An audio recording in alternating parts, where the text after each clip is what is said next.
What a game! What a game! Just wrapped up a couple minutes ago. Game 2 of the 2009 NBA Finals.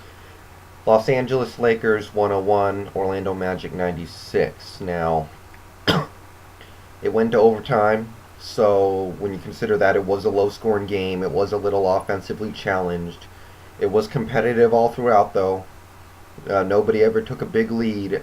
I don't think it ever got bigger than like 5 or 6 points. Both teams, had leads go back and forth, and there you go. So it, I don't know really what to say about this game because I don't think either team played all that well. Once again, that's kind of how I feel about this game. Let's start with the Lakers. They won, and they played well enough to win. They played pretty well. I just feel like this team is capable of better. So Bryant, I'm looking at him, maybe a player of the game. I don't know. There's going to be some difficult debating here. 29 points, 8 dimes, 4 boards, 8 of 10 from the line, 2 steals, but 7 turnovers. I mean, I was watching that game, and it did get a little ugly there. He was making bad passes. It was getting poked away. He was he was a little careless out there, and he did have that shot blocked at the end of regulation. I'm not saying it's necessarily his fault, but he had a chance to put the dagger in right there, and it didn't happen. So, it needs to be mentioned. So, he played well. He might be player of the game. But the fact that he might be player of the game does say a little bit about how this game went, in my opinion. Gasol was solid. It took him a while. Early on in the game, I was like, where is he? But he came around. 24 points, 10 boards, 3 dimes, 2 steals and a block. So, that's pretty solid. Again, I feel like early in the game he wasn't there, and I felt like he was underachieving a little bit, but he came around.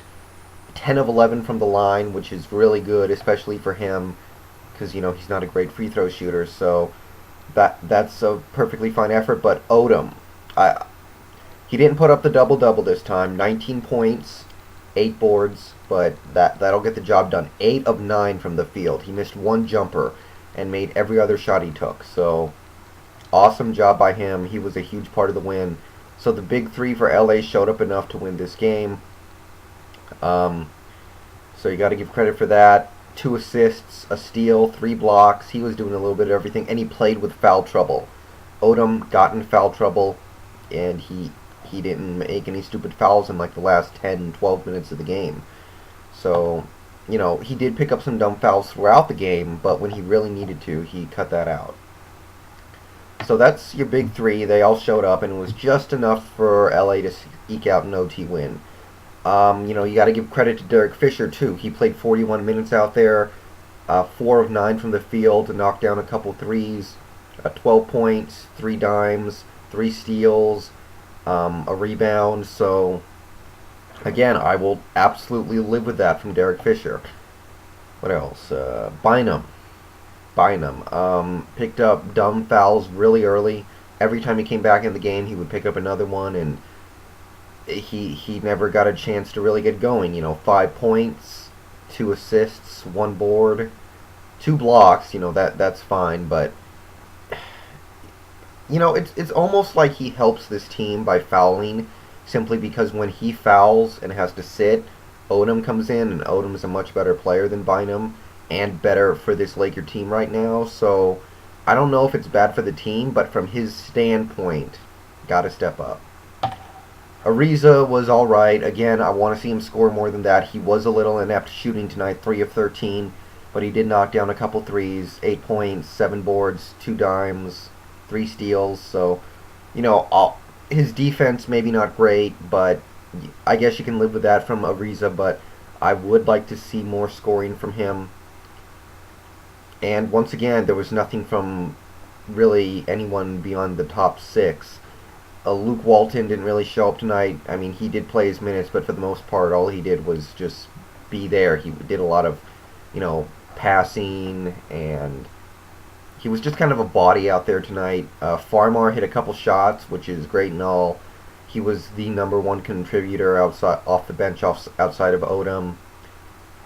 Brown and Vujacic really barely played and only took one shot between the two, so that's whatever. But this Laker team really does only go 6 deep for most nights. Some nights you have Farmar or Walton or Brown or Vujacic who show up, but for the most part they play 6 deep. I'll say they played pretty well, but I think they're capable of better, and, they were within a bucket of losing this game. I mean, really, it came right down to it, and it would have been it might have made this thing difficult had they dropped a game in Staples. So for the Magic, they lost, but there were some silver linings here.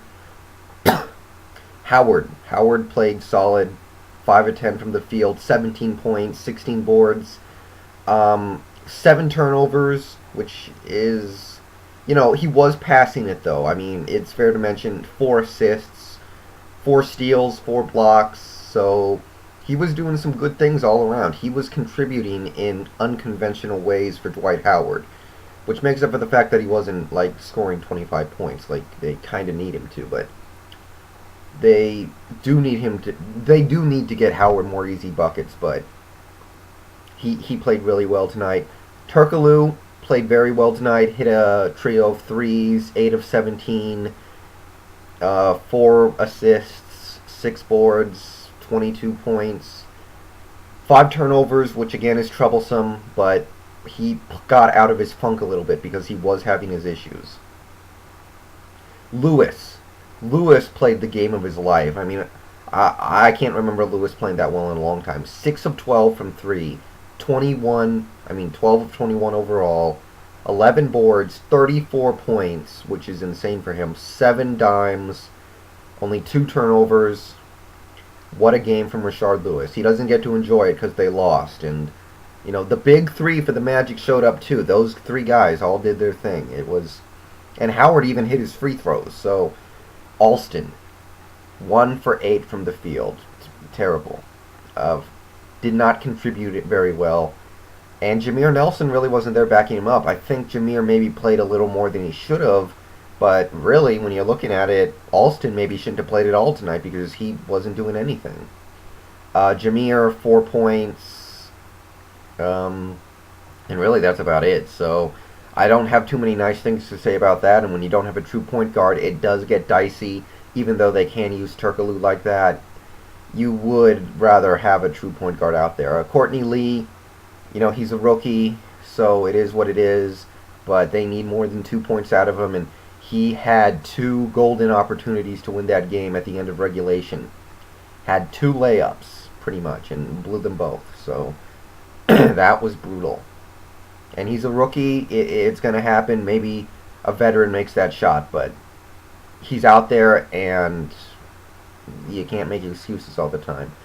Redick, I'm not going to say he played well, but that 3 he hit near the end of regulation was a dagger. And, the Magic looked like they were dead in the water. They were down by 3, and LA seemed to have momentum, and then Redick just hits the corner 3, and it's tied. So I got to give ups to him for that. In general, I did feel like he should have taken more shots, really, even though he did miss a lot tonight. I felt like there were opportunities for him to get easy buckets that he didn't take. And, really, this whole bench didn't show up. Petrus, 2 points, and then he fouled out. He played terrible. Gortat shot up 2 air balls on shots he never should have taken. Tony Batiste got forced out there because of foul trouble and really didn't do anything. But it really doesn't matter. He was only out there 5 minutes. So, just not enough from the supporting guys. They got nothing from Pietrus, nothing from Lee, nothing from Alston or Nelson, and if any one of those guys show up, they win. But it is what it is. It's not a very deep team. So LA came out on top tonight largely because they did get okay supporting cast jobs by people like Derek Fisher and, even Trevor Ariza, and Orlando just got nothing like that. So I felt like Orlando really needed to win tonight, and they didn't do it, so now they have to win the next 3. And then they have to either win the next 4, actually, or they need to win Game 7 in Staples, and I don't see how they can do that. But Game 3 is talk for another time, so I'll see you guys.